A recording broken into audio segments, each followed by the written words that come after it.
Hey everyone, Fina here from Fina Reads. Welcome back to my channel. I'm excited to have you here today with a ranking video that is slightly different than your typical top 10 because I'm looking at the top 10 books that I read according to Goodreads, and there's some interesting one in this list. Why am I doing this? One, I find it interesting to see what other people liked that I read, liked more, liked less. We'll see. And secondly, I'm using this as preparation for my own top video because I haven't done one in all the time that I've been on BookTube, and I'm preparing myself mentally to do that. Like, that's not kind of how my brain works. I have a hard time saying this is number one, number two, number three.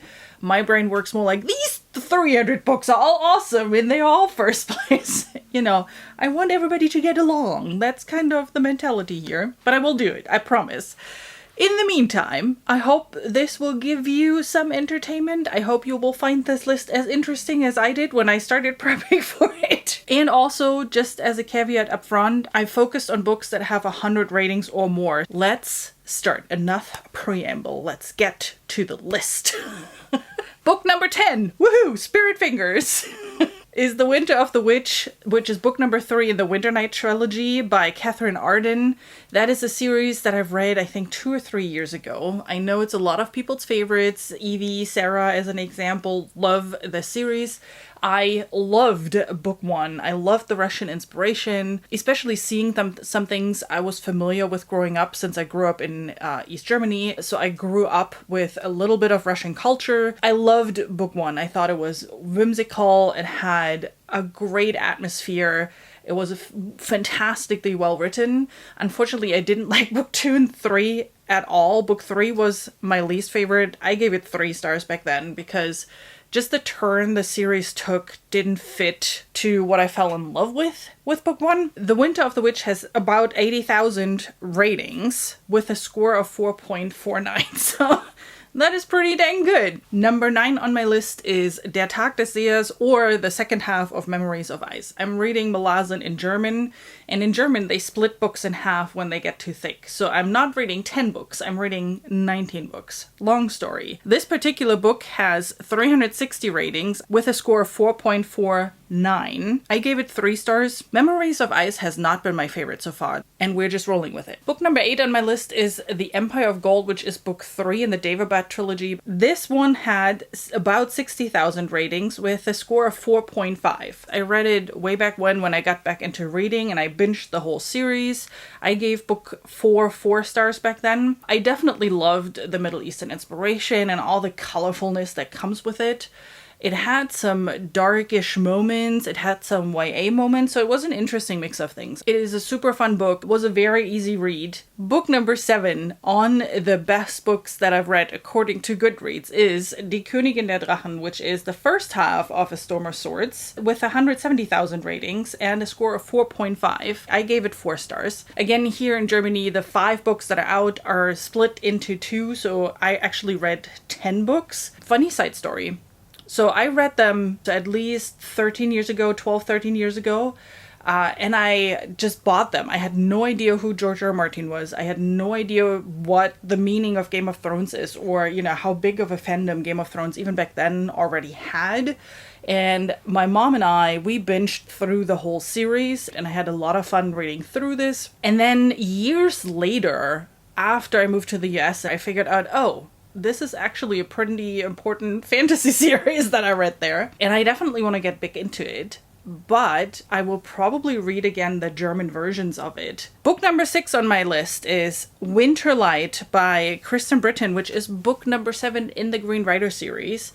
I am surprised and not surprised that a Green Rider book made it into the list because it has weird ratings. So it's usually in the 3 dot something realm. This one, with 3,471 ratings, ended up at 4.5. But I can see it to a point where if you've read 7 books in a series, you are invested in this series, and you are likely going to like this series and this particular book in the entry. So that's why I'm not really surprised that it is that high up. I mean, obviously, I'm happy that there's a Green Rider book on the list.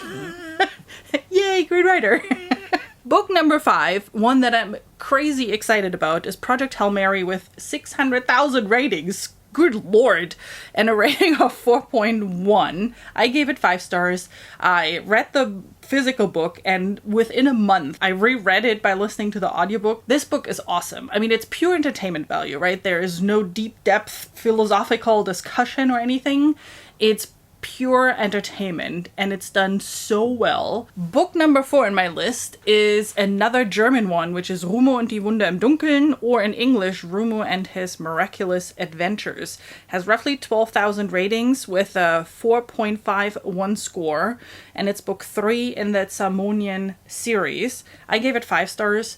This is one of those series that I want to reread so bad. So first of all, the cover might make you think this is a children's book, middle grade maybe. It's not. Trust me, Salmonian is a fantastic series. Since it is a German author, it's not very well known here. Not all books have been translated yet either. I think they're at book 6, but it's hilarious. His type of humor is great. Yes, Germans have humor. Maybe not me, but he has. Book number 3, and now we're getting into the big fantasy series again, is Lord of the Rings number 3, Return of the King, with nearly 1 million ratings. And a score of 4.57. Is anyone really surprised that a Lord of the Rings book is that high? I'm not. Do I need to say anything about this? Are there people out there that... There are probably people out there that haven't read Lord of the Rings yet, but I'm pretty sure everybody kind of knows that Lord of the Ring exists, right? Although I told you my story about Game of Thrones, but that was 13 years ago. Internet was not a thing back then, right? We were still walking 2 miles in the snow without shoes, had a baked potato to warm our hands, and it was our lunch later. You know, so we know more now, I guess. Let's just move on to number 2. It's Fourth Wing. And yes, I read it, which is a huge romantasy phenomenon at the moment. It's the next ACOTAR, yada yada yada, which has nearly 2 million ratings. Are you kidding me? This book has more ratings than Lord of the Rings? What's wrong with this picture? With an average score of 4.58, I gave it a 3. I wanted to know what the hype is about, and it's similar to ACOTAR. It's a very easy read, so you binge this whole big chunker within a day, maybe 2. It's very readable. It's cheesy in a lot of cases. It's very surface level. There's no deep character development. They are all pretty much, what is it called, cookie cutter character type of things. It's nothing unique in that sense. But I understand why people love it, because it has a certain entertainment value. And number 1, the top rated book on Goodreads that I've read. Which big fantasy series is missing? Huh? Any guesses? Any guesses? It's Harry Potter. And any guess which book it's going to be? It's book number 7.